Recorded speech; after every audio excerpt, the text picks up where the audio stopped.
Good morning, good afternoon, good evening, whatever time it is, wherever you are. This is Mr. Bitzel bringing you your lesson for today.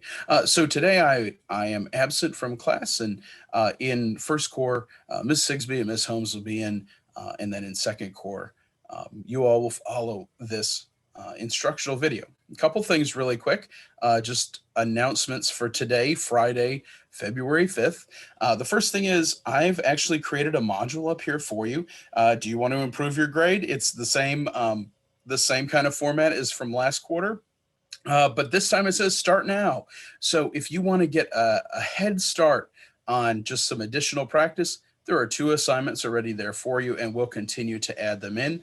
You'll complete them, and then they'll go in as their own items. All right, let's get into today's lesson. If you notice, the module is locked, and it's because it's planned for asynchronous learning. That means you can't skip around. You have to go in order. But this video, if you keep it open on the side, or you keep it open on another tab, I'm going to stop and pause throughout the video to give you some instructions, right? Or to let you work after my instructions. All right, let's jump right in here to the learning target.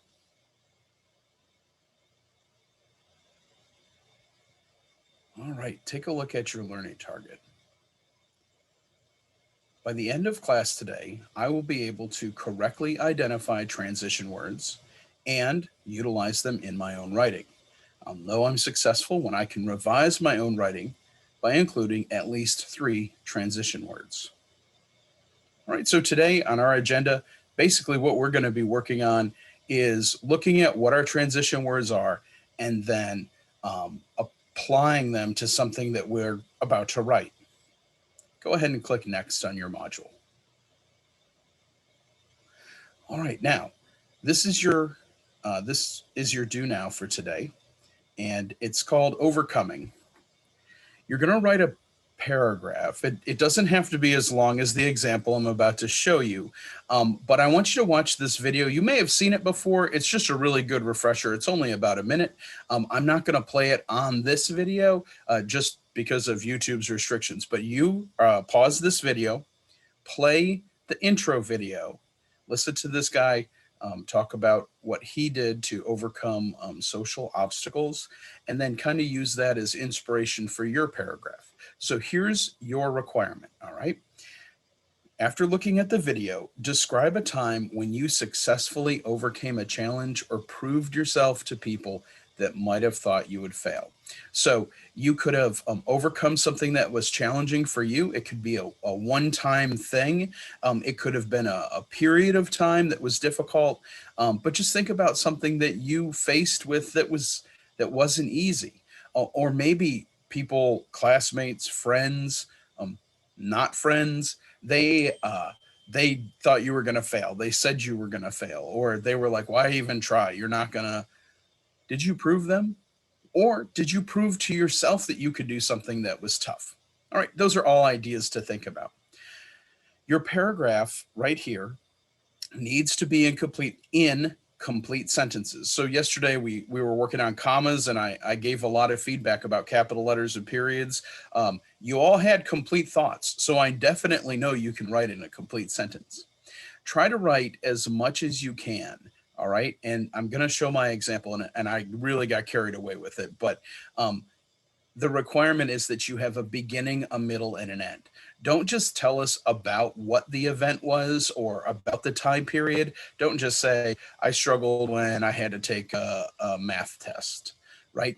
Give us some like feedback and some lineup before, you know, before like submitting the assignment. All right. So tell us like the situation behind it. Were you struggling with math? You get what I'm saying? Have a middle where you provide some details. Now, the requirement is 1 paragraph, but after I got done writing mine, I really had to split mine up into different sections just to show the beginning, the middle, because otherwise it would have been a wall of text. And then I went back and I made absolutely sure that I had my periods in capital letters, and I didn't have fragments. And I did have a couple of fragments. I did start sentences with and I had to fix it. All right. And then an end. All right. Tell us, like, wrap it up for us. Did you learn something?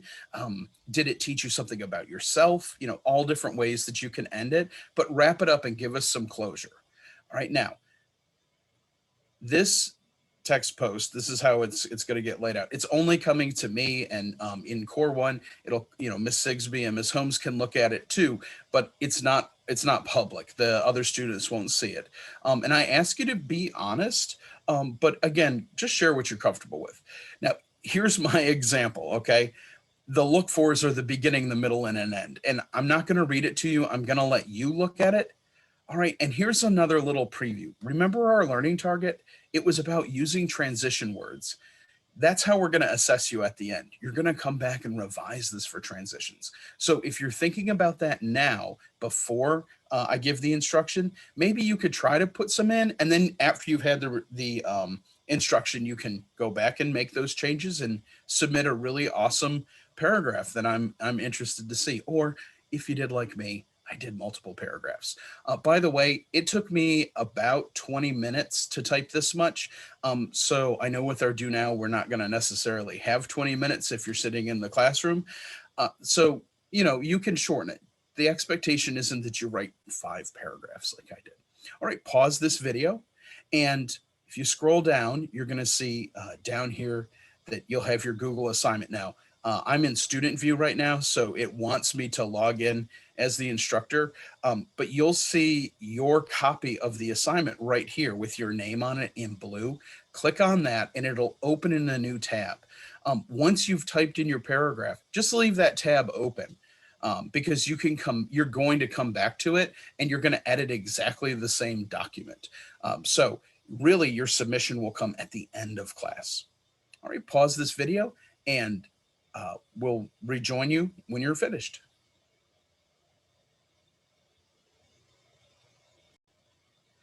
All right, I clicked next on my screen, so now I'm in the explain part. What are transitions? Now, I'm not going to read through every single word on this page because you have it as a resource.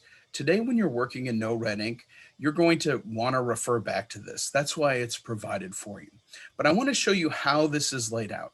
Remember that transitions link ideas within sentences. Transition words also link ideas from sentence to sentence. And transition words link ideas from paragraph to paragraph. When you're linking ideas, what we mean by that is it adds a flow to your writing. Please, when you're writing, use transitions because it's going to make it easier and more interesting. You're definitely going to have more voice. Your tone will be more appropriate. But sometimes we struggle with picking the right transition words. Take a look at these darker blue colored headings. You've got transition words that indicate emphasis, that indicate sequence, similarity, contrast. Remember, similarity is compare, like what's the same. Contrast is what's different. Transition words can show cause and effect.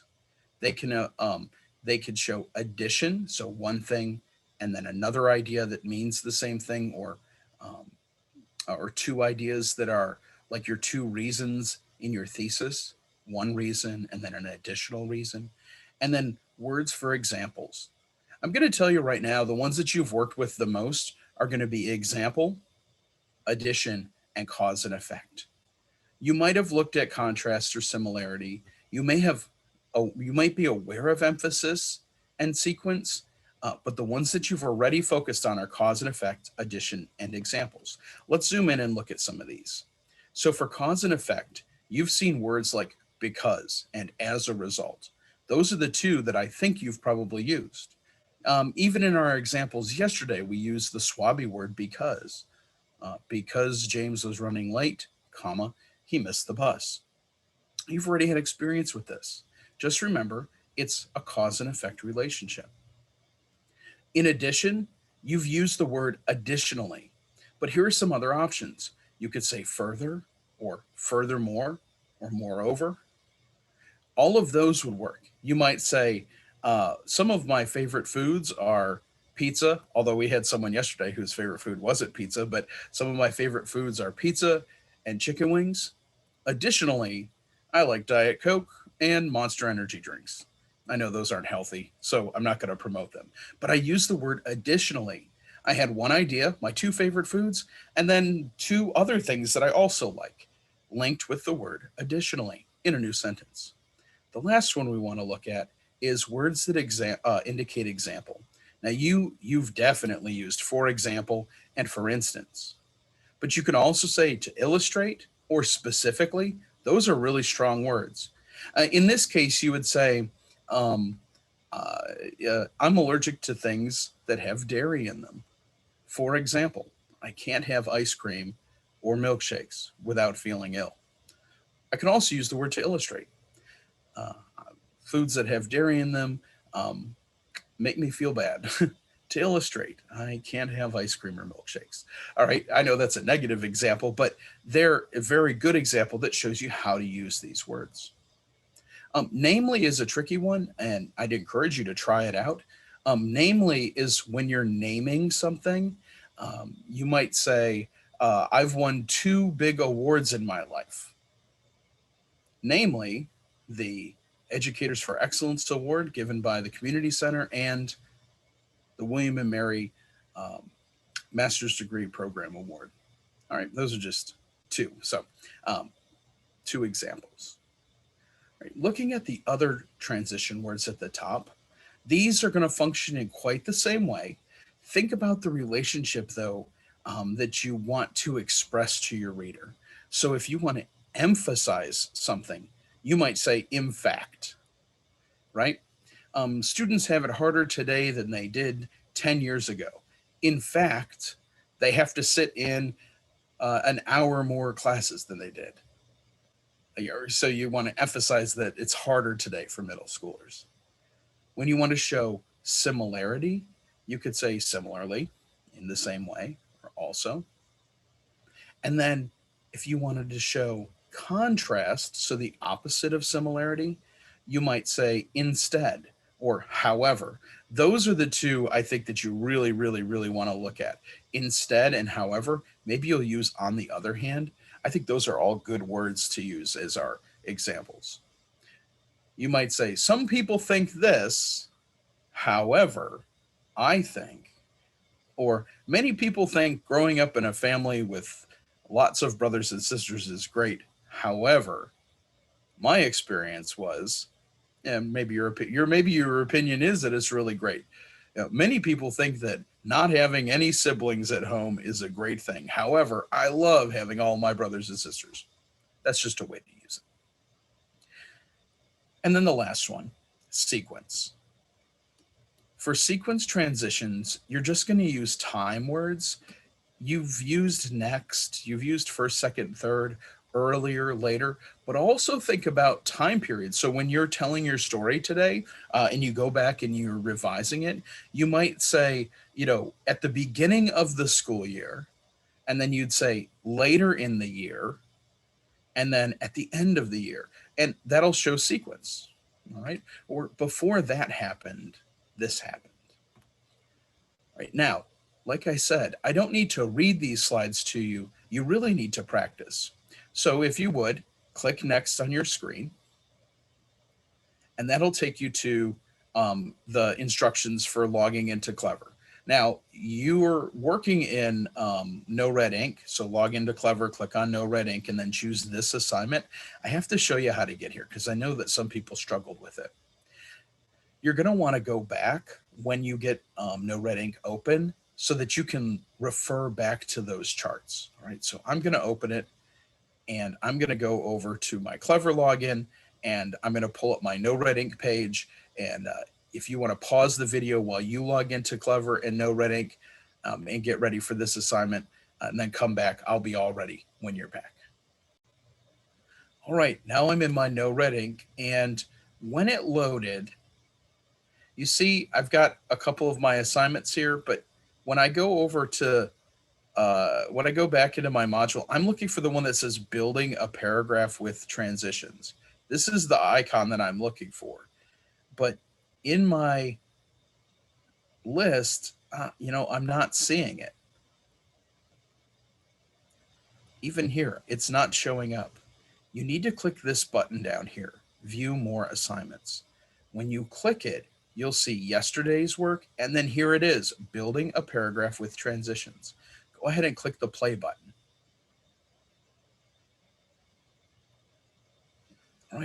Now that we're in, you're going to see that there are two topics.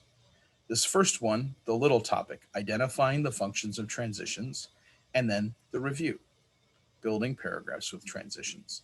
What I'm going to do is walk you through my version before you work on your own. Now, if you're like, Mr. Bitzel, I got this, I want to try it, pause the video or fast forward to the end of me going through all of this and you don't have to watch it. But if you get stuck, if you get two wrong in a row and then you're trying to fix it and it's still not working for you, then you need to come back to this video.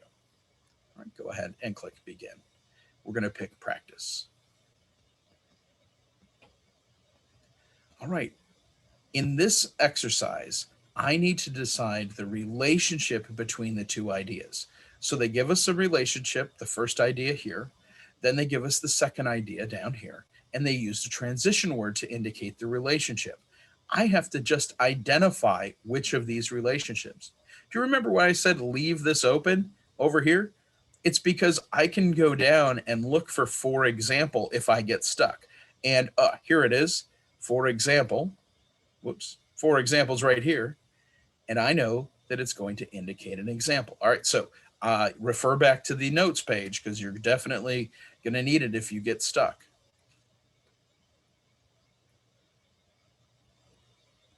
All right, so Flash daydreams about having strange superpowers. For instance, he wonders what it would be like if he could turn ink into orange juice. Okay, so he daydreams about having strange superpowers, and then he has a strange superpower idea. This is an example of a strange superpower. So I know that, for instance, is example. I also could look back on my cheat sheet, on my notes, and I'd see it there. This one, first, and then. First, Bowser stuck in his cousin's house on April Fool's Day. Then he taped pictures of himself all over the walls. That's definitely a sequence because it's an order thing. Don't get confused by cause and effect, right? Sneaking into the house didn't cause him to tape up the pictures. Sneaking into the house was the first thing he did. The second thing he did was taping the pictures. I'm going to put up sequence. All right, my next one. Wally West is an impressive juggler. He is currently the highest ranked juggler in the state. Now, contrast would mean opposite. Being an impressive juggler and being the highest ranked juggler, those aren't opposites. Now, similarity might be an idea, and emphasis might be an idea. Similarity would be like two different ideas that have a similar meaning. I'm pretty sure it's emphasis, so I'm going to look back at my notes for as a matter of fact. So going back to my notes, I'm going to go to similarity.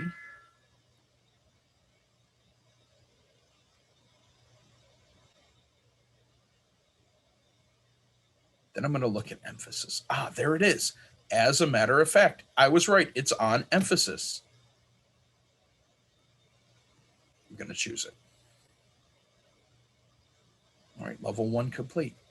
If you feel confident and you want to do this on your own, you're welcome to. Otherwise, I'm going to take you through this next section. Meta Knight rides his unicycle every day. His cousin also enjoys riding unicycles. It's not cause and effect. Meta Knight riding does not cause his cousin to ride. Emphasis, could be, but I'm thinking it's similarity. Meta Knight rides, similarly, his cousin rides. I'm going to go and look at similarity on my cheat sheet. There it is. Also is on my cheat sheet. Yep, it is similarity. I was correct.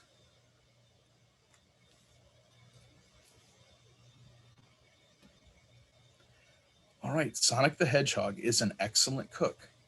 He is also a very talented clog dancer. I know this one right away. Remember, also was on our other list for similarity. Also is an addition word as well.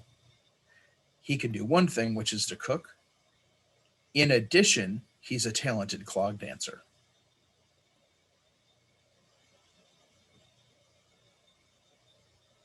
Atlas loves riding underground trains. His cousin, however, I already know this is going to be contrast. His cousin, however, prefers flying in hot air balloons. Riding in an underground train and flying in a hot air balloon are opposite ideas.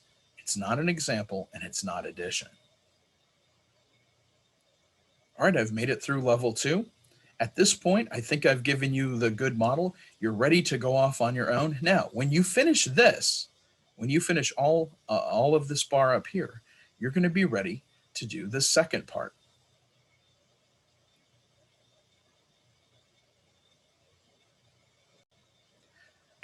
Now, I completed my first task. Now I have this second part, building a paragraph with transitions. Right? When I click on this, it'll take me into the new assignment. This will be the second half of your practice. What I have to do is look at the transition words that are here, and I have to organize these in the correct order.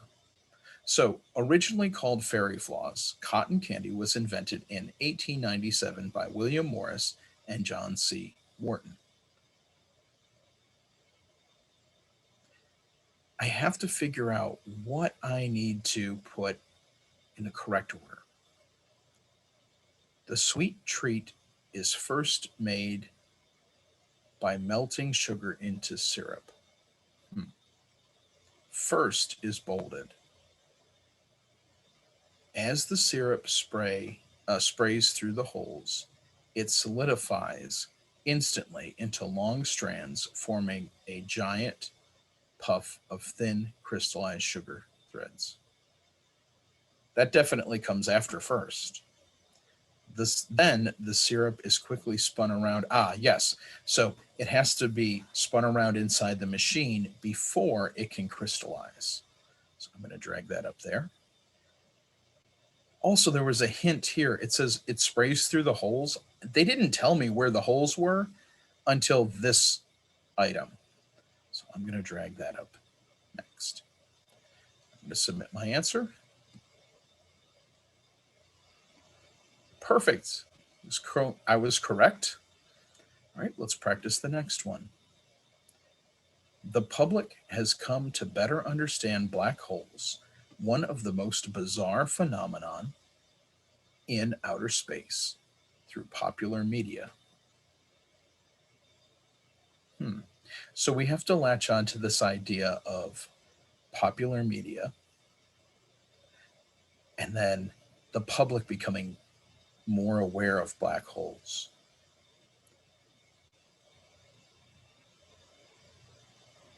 As a result, is this as a result of them, as a result of it becoming more popular, or as a result of them better understanding black holes? The filmmakers produce the most accurate portrayal of black holes that scientists and moviegoers had ever seen.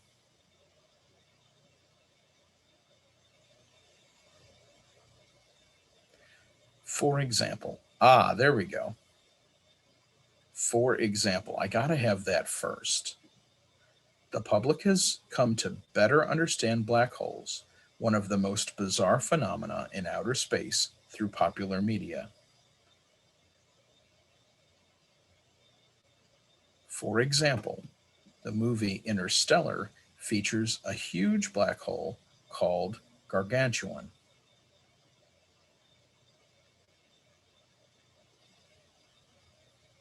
Christopher Nolan, the director of Interstellar, worked closely with astrophysicist Kip Thornton to bring black holes to the big screen.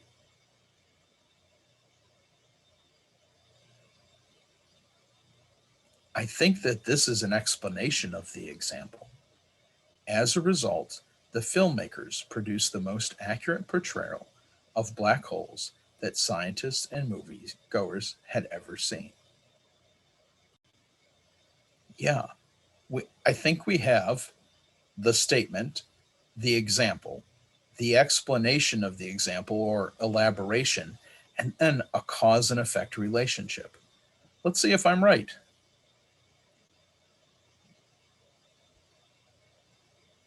And I was. Good. You're going to continue thinking through in this process. Make sure that you refer back to your chart if you need to remind yourself of what the relationships are. Once you're finished, you're going to come back to our module. Make sure you've clicked next, and you're going to do your exit ticket. Now, here's the cool thing. Your exit ticket, you can click on the item here to take you back to the Do Now to get your document open if you accidentally closed it. You're going to go into your paragraph that you wrote, and I want you to highlight your transition words. If you don't have any transition words or you don't have enough, I want you to add them in. Now be careful. In my example, I highlighted the word but every time it appeared. I did that just to illustrate something because I use that quite often to indicate contrast. But for yours, I don't want to just see you've highlighted the word but 3 times. I want to see some real beginning transitions. That's going to be how you show your success. So looking back at our learning target, by the end of class today, I will have identified and applied transition words to a piece of my own writing. I'll know I'm successful when I have at least 3 good transitions in my writing. So you're going to add them in and then you're going to highlight. And the requirement, once again, is that you add at least 3 transition words. If you have any questions, you're certainly welcome to send me a message. If we need to look at this on Monday for just a minute, I'd be happy to do that with you. As you're working independently, stay focused, stay on task, and I'm sure you'll do a great job. If at any time you need to go back and rewatch a portion of this video, you're welcome to do that. And I will see you on Monday. Bye now.